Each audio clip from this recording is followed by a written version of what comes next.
Magandang umaga po sa bawat isa sa inyo. Welcome back to our 365 Daily Devotions. Gusto ko po muna batiin si Ma'am Lou M. and Imelda M. Hello po sa inyo. I hope yung mga devotions po natin ay nakaka-contribute sa ating paglagong spiritual. Salamat po sa mga mensahe. Na-appreciate ko po yon. Napunta po tayo sa ating tema ngayong linggo po. Promises of God's Provision.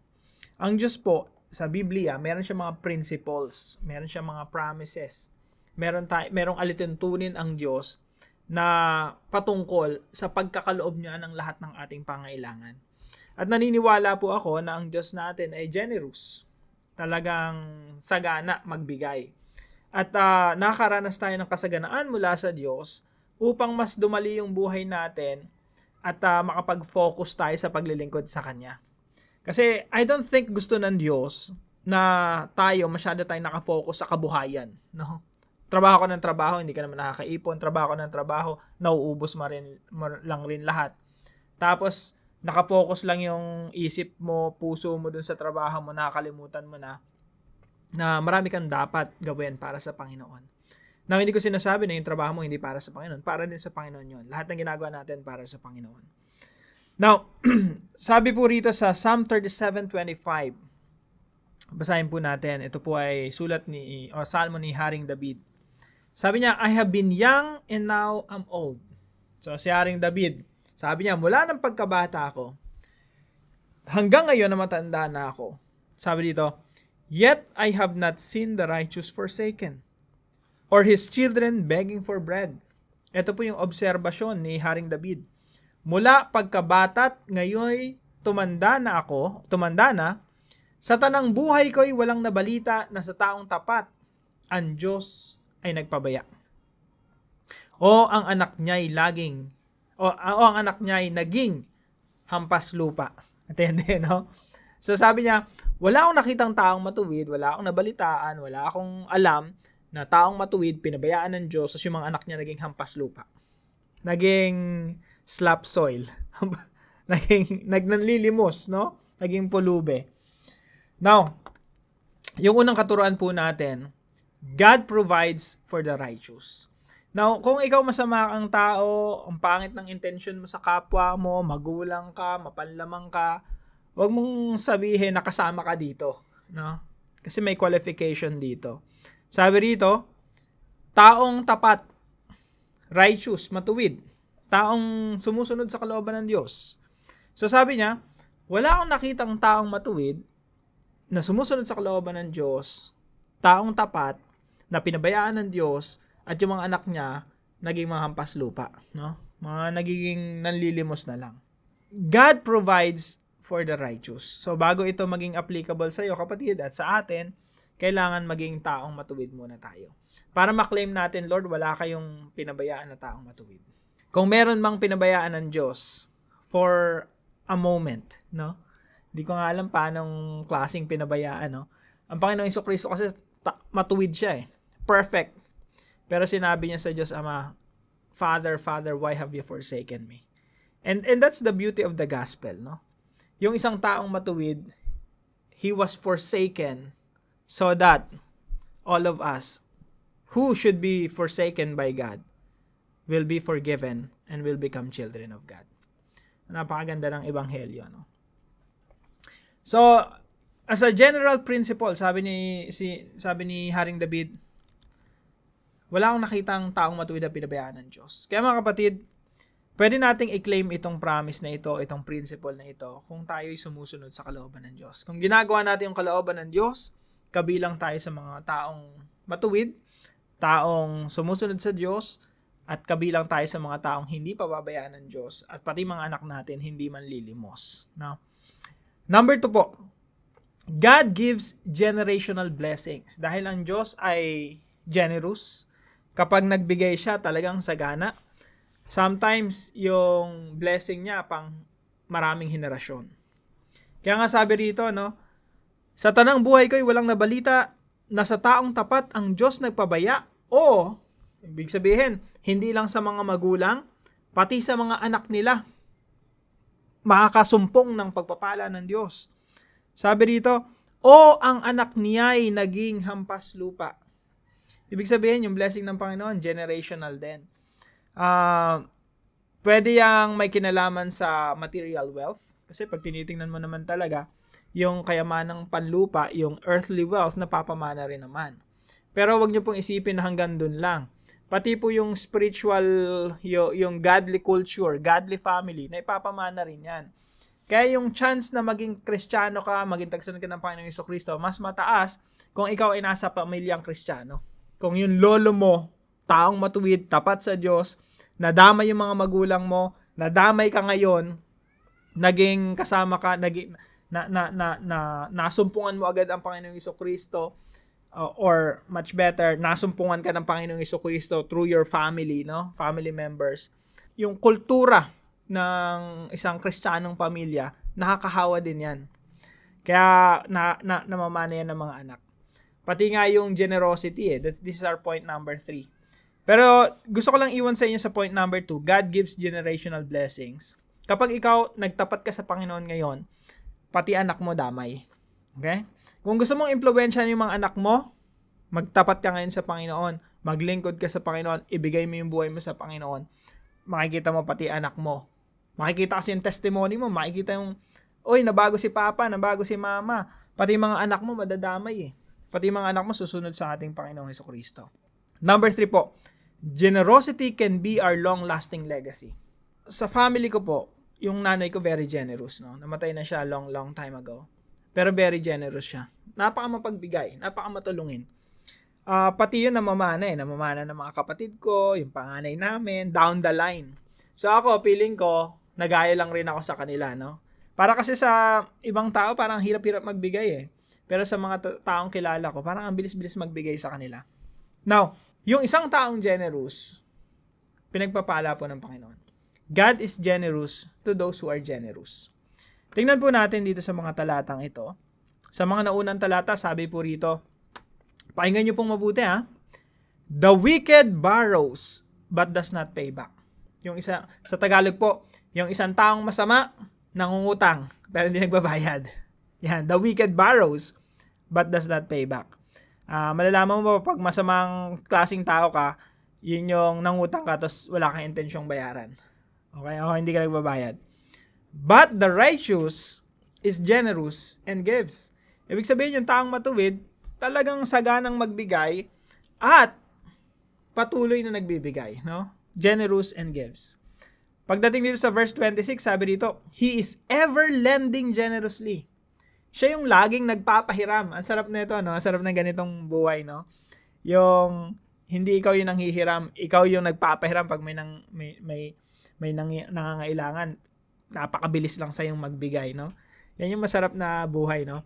Yung ibang tao kasi nakontento na lang sa, uy, nakahingi ako, uy, nakaisa ako rito, uy, nabigyan ako dito.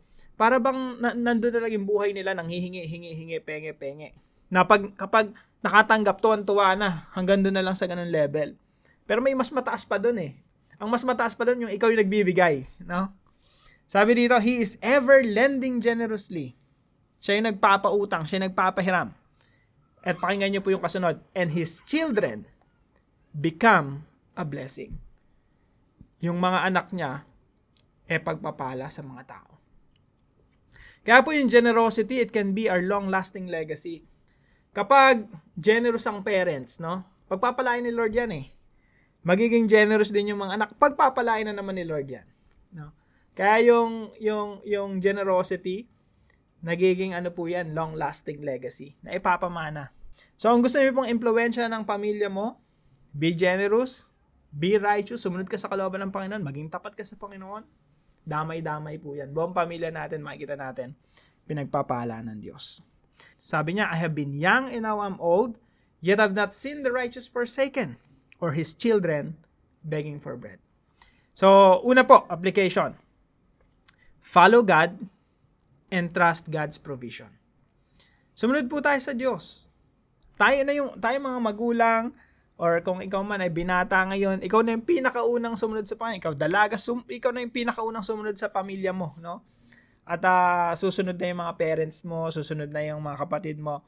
Ikaw na yung pinaka-frontier, pinaka-nasa unahan ng pagsunod sa Panginoon. Follow God and trust God's provision. Pagtiwalaan mo yung Diyos, na magbibigay ng lahat ng pangailangan mo. Makikita ng mga tao sa paligid mo na ang buhay ng Kristiyano, bagamat mahirap, may mga pagsubok, may mga suffering, at the same time, makikita nila yung biyaya ng Diyos sapat. Makikita nila na ang Kristiyano pinagpapala. May blessing talaga sa pagsunod sa ating Diyos. Again, yung devotion natin nung nakaraan, no? Kapag naglingkod ka sa Diyos, wag mo nang isipin yung sweldo mo, wag mo nang isipin yung kabuhayan mo. Well, dapat mong isipin yung kabuhayan mo, no? Pero hindi yun yung priority. Pag naglingkod ka sa Panginoon, focus ka kay Lord at hayaan mo na siya ang magbigay ng pangailangan mo. Kasi siya yung employer natin siya yung master, siya yung Lord, siya yung pinaglilingkuran natin. Hindi niya hayaan na underpaid ka, na trabaho ka ng trabaho, tapos generous ka pa. Tapos ang tingin sa'yo ni Lord, generous tong tao na to Tapos naglilingkod pa sa akin. Alam ka namang mas generous ka pa sa Panginoon, di ba? So, syempre, ang Diyos, laging mas generous yan sa'yo. Hindi papayag ang Diyos na mas daig mo pa siya. Magpapadaig ba yung Diyos sa atin? God is more generous than any of us. So, let's follow God and trust God's provision. Talagang magkakaloob ang Diyos sa atin. Patuloy lang tayo sa paglilingkod. Kahit na minsan walang-wala na tayo, patuloy lang tayo sa paglilingkod sa Panginoon. Huwag tayong manghinawa, huwag tayong sumuko. And let God provide for us. And number 2 po, experience generational blessings. Sabi po sa mga talatang ito, yung isang taong matuwid, hindi pinapabayaan ng Diyos. Pati anak niya, hindi rin pababayaan ng Diyos. Hindi hahayaan ng Diyos na yung taong matuwid, pati yung pamilya niya, pati yung mga anak niya, mauwi sa isang sitwasyon na nanlilimos na lang. Napakaganda ng translation dito. O ang anak niya ay naging hampas lupa. Hindi ka magiging hampas lupa kapag sumunod ka sa Panginoon. Naging matuwid ka. Ibig sabihin, ginagawa mo yung kalooban ng Diyos. No? Hindi magiging hampas lupa yung anak mo. So, just continue to be faithful, maging tapat ka sa Diyos, at hayaan mo na ang Diyos ang magpala sa iyong pamilya, sa iyong mga anak. And number 3 po, influence the next generation by being generous. Gusto mo bang ma-impluwensyahan yung next susunod na henerasyon? Maging generous ka. Of course, with wisdom. Hindi yung bigay ng bigay, nakakasama na yung pagtulong mo, lalo nang nagiging salbahin tinutulungan mo. May bisyo na nga, binibigyan mo pa. No? Mali yun. Be generous. Pag sinabi natin be generous, ito yung may mga kinalaman sa mga bagay na magbibigay ng parangal sa Diyos. Kapag ang tao may bisyo, tinulungan mo pa na lalo pang lumala yung bisyo niyan, hindi nakakarangal sa Diyos yun. It doesn't give glory to God. So you're doing it the wrong way. Okay? Pag sinabi nating be generous, dapat yung generosity mo nagbibigay ng kaluguran sa ating Diyos. Now, influence the next generation by being generous in that way, in such a way that glorifies the Lord. Now, kapag ikaw isa kang taong madamot, masyado kang ganit, sakim sa pera, sakim sa pagpapala, bukod sa hindi ka pagpapalain ng Diyos dahil humihinto sa iyo yung pagpapala, no, hindi dumadaloy, yung mga tao sa paligid mo, asar din sa'yo. May inis din sa'yo. Yung mga tao sa paligid mo, mawawalan ka ng impluwensya sa kanila. Kasi ang damot Ang taong madamot, walang dating yan Walang impact yan sa buhay ng mga tao. Kasi hindi nakikita si Kristo. Hindi nakikita yung Diyos na generous. Kapag generous ka, mas matindi yung impluwensya mo. Kasi mas nire-respeto ka ng tao. Mas lalo mong pinapakita kung sino si Kristo sa buhay mo. Tandaan nyo, ang isang taong madamot, walang impluwensya yan. Pero ang isang taong generous, malaki ang impluwensya niyan. So, influence the next generation by being generous. Para naman po sa ating discussion, why should we both follow God and trust Him for provision? Bakit hindi natin pwedeng hingin yung provision ng Diyos tapos hindi naman tayo sumusunod sa kalooban niya? We're not being righteous. Wala tayong intention na sumunod sa Kanya. We're not doing our best to follow God. Tapos hihingi ka ng provision from the Lord. Bakit kailangan dalawa? You follow God and you trust God for provision. So, sagutin po natin yan sa ating mga discussion group at para naman po sa ating panalangin. Father, thank you for faithfully providing for your children, for us. It is my desire to follow you, not for your blessings, but because it pleases you. Lord, help us experience your generational blessings. I want to influence the next generation by being generous. Help me live a godly life. In Jesus' name, amen and amen. Gusto ko lang po magpasalamat sa ating mga kaibigan, Tres Marias. Hello po sa inyo, mga Tres Marias na mga taga Laguna, at hello sa mga taga Laguna, no? So, maraming salamat po sa inyo. Ma'am Romela, Rubilin, and Rosalie, thank you very much po. Pagpalain kayo ng ating Panginoon. At kung kayo po ay may natutunan sa devotion natin na ito, let us know in the comment section below. And please share this devotion to your family and friends. Yun lamang po, pagpalain po kayo ng ating Panginoon. See you po tomorrow 5 a.m.